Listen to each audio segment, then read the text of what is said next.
চাওক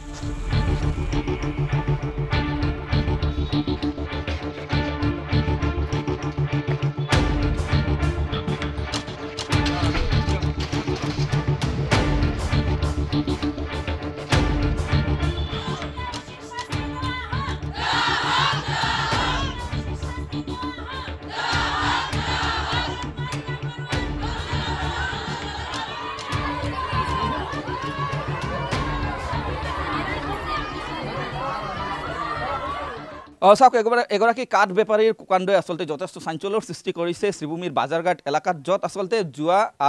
কালিৰ দিনটোত বিয়লিৰ ভাগত এগৰাকী যুৱতী কিছু কাঠ আচলতে কিনিবৰ বাবে অভিযুক্ত আইনুল হকৰ কাঠৰ দোকানত গৈছিল আৰু সেই দোকানতে সেই অভিযুক্ত আইনুল হকে যুৱতীৰ সৈতে আচলতে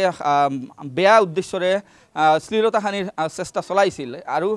ইয়াৰ পিছত এই এলেকাত যথেষ্ট উত্তপ্ত পৰিস্থিতিৰ সৃষ্টি হৈছে আৰু যিহেতু সেইগৰাকী নিৰ্যাতিতা যুৱতী মূলত আত্মসহায়ক গোটৰ সৈতে জড়িত আছিল, সেই মুহূৰ্তত আত্মসহায়ক গোটৰ যথেষ্ট মহিলা ইয়াতে আহি উপস্থিত হৈছে আৰু এই ঘটনা সংঘটিত হোৱাৰ পিছত যুৱতীৰ ফালৰ পৰা ৰাতাবাৰী আৰক্ষী থানাত এখন FIR দিয়া হৈছিল আৰু সেই FIRৰ ভিত্তিত আজিৰ দিনটোত অভিযুক্ত আইনুল হকক মূলত ৰাতাবাৰী আৰক্ষীয়ে গ্ৰেপ্তাৰ কৰিবলৈ সক্ষম হৈছে আৰু ইয়াৰ পিছত এটা প্ৰশ্ন উত্থাপন হৈছে যে নাৰীৰ সুৰক্ষা আচলতে নাৰী কিমান দূৰ সুৰক্ষিত, কিয়নো দিনৰ পোহৰত সেই যি কাণ্ড সংঘটিত হৈছিল আৰু ইয়াৰ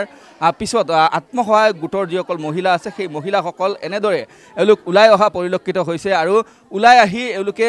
যি নাৰীৰ যি সুৰক্ষা সেই সুৰক্ষা সুনিশ্চিত কৰাৰ দাবী এওঁলোকে উত্থাপন কৰিছে। অন্যহাতে যিগৰাকী অভিযুক্ত আইনুল হক সেইগৰাকীৰো উচিত শাস্তিৰ এওঁলোকে দাবী উত্থাপন কৰিছে। এই মুহূৰ্তত আমি দেখুৱাইছোঁ বহু কেইটা আত্মসহায়ক গোটৰ যিসকল মহিলা সদস্য আছে এওঁলোক আহি ইয়াতে উপস্থিত হৈছে আৰু উপস্থিত হৈ দাবী এটাই উত্থাপন কৰিছে যে মহিলাৰ সুৰক্ষা যাতে সুনিশ্চিত হয়, কিয়নো এওঁলোক আত্মসহায়ক গোটৰ সৈতে জড়িত, বিভিন্ন সময়ত দিনাই নিশা এওঁলোকে নানা কামত জড়িত থাকিবলগীয়া হয় আৰু ইয়াৰ পিছত যদি এই ধৰণৰ ঘটনা সংঘটিত হয় তেতিয়াহ'লে নিশ্চয় মহিলাৰ সুৰক্ষা ক'ৰবাত নহয় ক'ৰবাত প্ৰশ্ন চিহ্নৰ সন্মুখীন। ইয়াতে আত্মসহায়ক গোটৰ মহিলাসকল আছে, কি ক'ব খুজিব আপোনালোকৰ এই মুহূৰ্তত দাবী কি বা কালির দিনটোত কি ঘটনা সংঘটিত হয়েছিল? তো আমাদের বর্তমান যে দাবি যেটা সেটাই প্রথমেই হচ্ছে আমাদের মহিলা সুরক্ষিত সমাজ ব্যবস্থা। আজ যদি আমরা সকালবেলা কাজের উদ্দেশ্যে রওনা হই, হয়তো সন্ধ্যা হতে পারে বা 7টা 8টা বাজতে পারে, সেই কাজগুলো করতে গিয়ে যদি আমরা অশান্তির মুখে ঠেলে দেওয়া হয় আমাদেরকে, যদি আমাদের ঘরের নিত্য প্রয়োজনীয় অনেক জিনিসপত্রের আমাদের দরকার আছে, যে শুধু আমরা NRLM-এর কাজ করি তা না, আমরা NRLM-এর কাজে বের হলাম, তারপর আসতে আমাদের একটু দেরি হলো, আমাদের নিত্য প্রয়োজনীয় জিনিস কেনাকাটা করতে হয়। কেনাকাটাতে গিয়ে যদি আমাদের এই অসুরক্ষিত ব্যবস্থা হয় তাহলে আমরা সেটার বিচার অবশ্যই চাইব। এবং আমরা যে জনকল্যাণ CLF-এর আয়োজিত এই সভায় আজকে উপস্থিত হয়েছি, এই যে নারী নির্যাতন যেটা মানে নির্যাতিত না হলে কি হয়েছে, অশালীন ব্যবহার যে করেছে সে আইনুল হক বিশিষ্ট কাঠ ব্যবসায়ী, উনি তো যুবক নন, উনি শুনেছি যে ওনার যে বয়স, উনি প্রৌঢ় অবস্থায় আছেন, তারপরে উনি একটা যুবতীর সঙ্গে এইভাবে যে খারাপ আচরণ করেছেন, উনারকে আমরা ধিক্কার জানাই। আমাদের এই জনকল্যাণ CLF কেন, শুধু জনকল্যাণ CLF-এর মহিলারা নয়, সমস্ত সমাজের মহিলারা উনাকে ধিক্কার জানাই এই অসভ্য ব্যবহার এবং আচরণের জন্য। উনি কেন জানতে পারেননি, ওনার ঘরেও তো মেয়ে আছে, ওনার ঘরে বোন নেই, উনি এই যে অশালীন ব্যবহার বাজারের মাঝখানে করেন। তাই আমরা সবাই এখানে সমবেত হয়েছি এবং আমরা এটাই মানে বলতে চাই, যদি ওনাকে উপযুক্ত শাস্তি প্রদান না করে প্রশাসন, তাহলে আমরা এই আমাদের যে অভিযান যেটা শুরু করেছি সেটা চালিয়ে যাব আর আমাদের সমাজকে কলুষিত মুক্ত করতে হবে। কারণ এই কলুষিত সমাজ যদি থাকে, আমাদের ঘরে মেয়ে আছে, বোন আছে, অনেক ঘরে সবার ঘরে আছে, তো আমরা যদি স্বাধীনভাবে চলাফেরা করতে না পারি আমরা কি করব এই সমাজ ব্যবস্থা নিয়ে? আর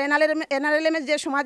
কাজ দিয়েছে সরকার, সেটা তো আমাদের ঘরের কাজ নয়, আমরা সমাজের জন্য কাজ করছি। আর সমাজের কাজে গিয়ে যদি আমরা ব্যর্থ হই সেটা আমরা ছেড়ে দেব না। এটা আমাদের সবার আজকে পরিকল্পনা নিয়ে এসেছি এখানে, যেন উনাকে উপযুক্ত শাস্তি দেওয়া হয়। আর যদি প্রশাসন সেই শাস্তিতে ব্যর্থ হয় তাহলে আমরা ওকে উপযুক্ত শাস্তি দেব। কারণ এভাবে আমরা যদি ছেড়ে দিই ওকে, আজ একটা কাজ করবে, কাল আরেকজনের সাথে করবে, যার যেটা অভ্যাস হয়ে যায় সেটা অভ্যাসে পরিণত হওয়ার পরে সেটা কোনোদিন কমে না, সেটা দিন দিন বাড়তে থাকে। তো আমাদের এটাই আজকের মানে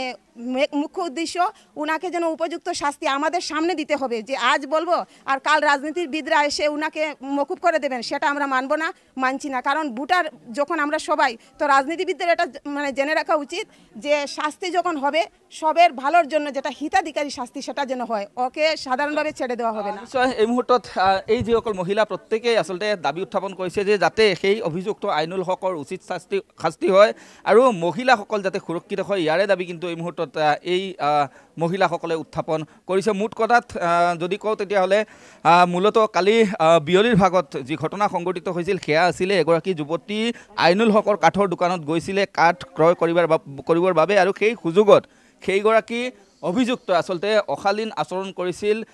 আৰু ইয়াৰ পিছত দিয়া হৈছিল FIR, আৰু FIR ভিত্তিত ইতিমধ্যে আইনুল হকক আৰক্ষীয়ে গ্ৰেপ্তাৰ কৰিছে।